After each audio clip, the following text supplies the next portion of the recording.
ഓം ശ്രീനാരായണ പരമഗുരവേ നമഃ. ഗുരുമാർഗത്തിലേക്ക് ഏവർക്കും സ്വാഗതം. ശ്രീനാരായണ ഗുരുദേവൻ്റെ ആത്മോപദേശ ശതകത്തിൽ 36 ശ്ലോകങ്ങളാണ് നമ്മളൊന്ന് ചെറിയ രീതിയിലൊന്ന് പരിചയപ്പെട്ടത്.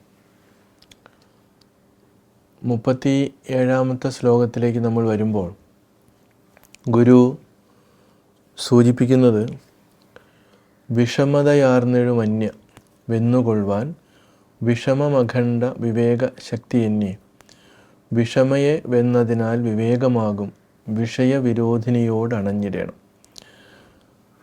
ഇപ്പോൾ വിഷമതയാർന്നെഴും അന്യ, ഇവിടെ 2 കാര്യങ്ങളെക്കുറിച്ചാണ് ഗുരു സൂചിപ്പിക്കുന്നത്.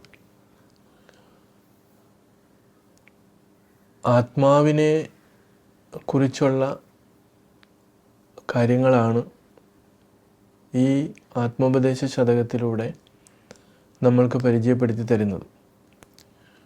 അതിൻ്റെ പല സങ്കീർണതകളും നമ്മളുടെ ഇന്നത്തെ മനുഷ്യൻ്റെ മനസ്സും അതേപോലെ തന്നെ മുൻകാലങ്ങളിലും ഉള്ള മനുഷ്യൻ്റെ മാനസികാവസ്ഥയും ഒക്കെ ഏകദേശം ഒരേപോലെ തന്നെയാണ് എന്നുള്ളത് നമ്മുടെ ദൈനംദിന ജീവിതത്തിലുള്ള പ്രശ്നങ്ങളെ സൂക്ഷിച്ച് ശ്രദ്ധിച്ചാൽ മനസ്സിലാകുന്നതാണ്. അപ്പോൾ ഈ ദൈനംദിന ദുഃഖത്തിൽ നിന്നും നമുക്ക് ശാശ്വതമായിട്ടുള്ള ഒരു മോചനം നമ്മൾക്ക് ആവശ്യമാണ്. പക്ഷേ നമ്മൾ വളരെ എളുപ്പത്തിൽ കാര്യങ്ങൾ സാധിക്കാൻ ശ്രമിക്കുന്നത് കൊണ്ട് താൽക്കാലികമായിട്ടുള്ള ഒരു മോചനം മാത്രമേ ലഭിക്കുന്നുള്ളൂ. പ്രത്യേകിച്ച് ഇന്നത്തെ നമ്മുടെ സാഹചര്യം നമ്മൾ വിലയിരുത്തുമ്പോൾ അതിസങ്കീർണമായിട്ടുള്ള തലത്തിലൂടെയാണ് നമ്മുടെ കുഞ്ഞുങ്ങളും നമ്മുടെ മുതിർന്നവരും സഞ്ചരിച്ചു കൊണ്ടിരിക്കുന്നത്. അപ്പോൾ അദ്വൈത വേദാന്തം അല്ലെങ്കിൽ പരമാത്മാവിനെക്കുറിച്ച്, ബ്രഹ്മത്തെക്കുറിച്ച്, ദൈവത്തെക്കുറിച്ചൊക്കെ നമ്മൾ സംസാരിക്കുമ്പോൾ അതൊക്കെ ഒരു സാങ്കല്പിക ലോകത്ത് നടക്കുന്ന കാര്യങ്ങളാണ്, മറ്റ് ഒരു ജോലിയുമില്ലാത്തവർക്ക് ഉള്ളതാണ് എന്നൊക്കെയുള്ള ചില തോന്നലുകളും നമുക്കിവിടെ സംഭവിക്കാം. പക്ഷേ മഹർഷിമാർ അങ്ങനൊരു സാങ്കല്പിക ലോകത്തെക്കുറിച്ചല്ല പറയുന്നത്. ഇപ്പോൾ കഴിഞ്ഞ ദിവസം ഒരു ഡോക്ടറേറ്റുള്ള ഒരാൾ ഇതുമായിട്ട് സംസാരിക്കുകയുണ്ടായി.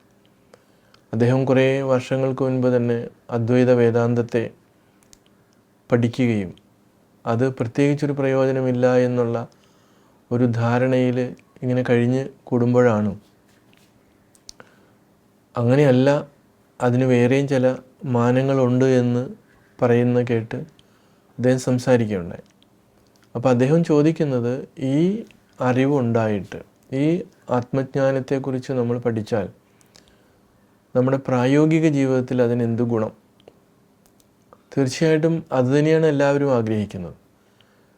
അദ്വൈത വേദാന്തം നമ്മൾ പഠിക്കുന്നത്, ഇപ്പോൾ ശ്രീനാരായണ ഗുരുദേവൻ ആത്മോപദേശ ശതകത്തിലൂടെ പറയാൻ ശ്രമിക്കുന്നതും ഈ കാര്യം തന്നെയാണ്. ഇവിടെ അന്യ എന്ന് പറയുന്നത് വിഷമതയാർന്നെഴും അന്യ. ഈ അന്യ എന്ന് പറയുന്നത് നമ്മൾ ആത്മാവിൽ നിന്നും വ്യത്യസ്തമായിട്ട് കാണുന്നതിനെയാണ്. അതിനെ വെല്ലുവാനായിട്ട്, വെന്നുകൊള്ളുവാൻ നമ്മൾക്ക് കുറച്ച് ബുദ്ധിമുട്ടുണ്ട്. അത് വലിയ വിഷമമാണ്.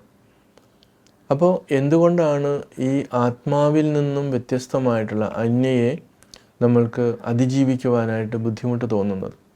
നമ്മളത് ഇവിടെ ചേർത്ത് വെച്ച് പഠിക്കേണ്ട ഒരു കാര്യമാണ്, മനസ്സിലാക്കേണ്ട കാര്യമാണ്. കാണാതെ പഠിക്കുക എന്നുള്ളതല്ല, അതിനെ മനസ്സിലാക്കുക എന്നുള്ളതാണ്.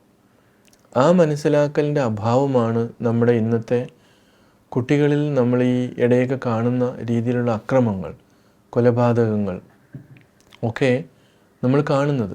മാതാപിതാക്കൾക്ക് നോക്കി നിൽക്കാൻ മാത്രമേ സാധിക്കുന്നുള്ളൂ. നമ്മുടെ സാംസ്കാരിക നായകന്മാർക്കും രാഷ്ട്രീയ പ്രവർത്തകർക്കും മത നേതാക്കന്മാരുൾപ്പെടെ അവർക്ക് ആർക്കും ഒന്നും ചെയ്യാൻ പറ്റുന്നില്ലെന്നുള്ളതാണ്. എല്ലാ മതത്തിൽപ്പെട്ട ആളുകളും കുട്ടികളും വലിയവരൊക്കെ ഇതിൽ പെട്ടുകിടക്കുകയാണ്. അപ്പോൾ അങ്ങനെ വരുമ്പോൾ ഈ അദ്വൈതജ്ഞാനത്തിന് എന്ത് പ്രാധാന്യമാണുള്ളത്? അപ്പോൾ ഈ അന്യ ആയിട്ടുള്ള നമ്മുടെ അല്ലെങ്കിൽ ഈ ചൈതന്യത്തിന് അതിൽ നിന്ന് വ്യത്യസ്തമായിട്ടുള്ള ഒന്നിനെ നമ്മൾ മനസ്സിലാക്കി അതിനെ ഓവർകം ചെയ്യണം, അതിനെ അതിജീവിക്കണം. അവിടെ നമ്മൾക്ക് കൃത്യമായിട്ടുള്ള തിരിച്ചറിവുണ്ടാകണം. അതിന് അഖണ്ഡ വിവേകശക്തി നമുക്ക് ആവശ്യമാണ്. അപ്പോൾ വിഷമയമെന്നാൽ നമുക്ക് ഈ വിഷമയെ ഇങ്ങനെയുള്ളതിനെ നമുക്ക് മാറ്റുമ്പോൾ, അതിന് അവിടെ വിവേകമുണ്ടാകുമ്പോൾ നമുക്ക് സ്വാഭാവികമായിട്ട് വിഷയവിരോധിനി എന്ന് പറയുന്നത് വിഷയങ്ങളെ നമ്മൾക്ക് ദുഃഖമുണ്ടാക്കുന്ന ആ വിഷയങ്ങളെ നമുക്ക് മാറ്റാൻ സാധിക്കുമ്പോൾ നമ്മൾ സ്വാഭാവികമായിട്ടും ഈ ചൈതന്യത്തോട് അടുത്തു വരികയാണ്.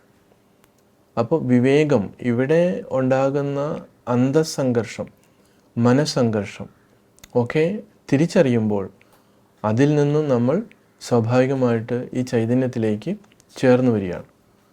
അപ്പോൾ ഇങ്ങനെയുള്ള ഒരു തിരിച്ചറിവിലേക്ക് നാം മാറിയാൽ മാത്രമേ ഇന്ന് നമ്മുടെ ഇടയിൽ നടക്കുന്ന സംഘർഷങ്ങൾ, ആത്മഹത്യകൾ ഒക്കെ നമുക്ക് മാറ്റിയെടുക്കാൻ സാധിക്കുകയുള്ളൂ. അതല്ലാതെ ഇതിൻ്റെ അറിവിൻ്റെ അഭാവം നമ്മൾ വീണ്ടും വീണ്ടും സംഘർഷത്തിലേക്കും ദുഃഖത്തിലേക്കും നമ്മളെ കൊണ്ടെത്തിക്കുമെന്നുള്ളതാണ്. തീർച്ചയായിട്ടും ആ രീതിയിലേക്ക് നമുക്കൊന്ന് ചിന്തിക്കുവാൻ സാധിച്ചാൽ അതൊരു ആശാദീപമായിട്ട് നമുക്ക് കാണാൻ സാധിക്കും. അപ്പോൾ മാത്രമാണ് അതിനൊരു കൃതകൃത്യത ഉണ്ടാകുകയുള്ളൂ. അതിനെ ഏവർക്കും സാധിക്കട്ടെ. നമസ്കാരം.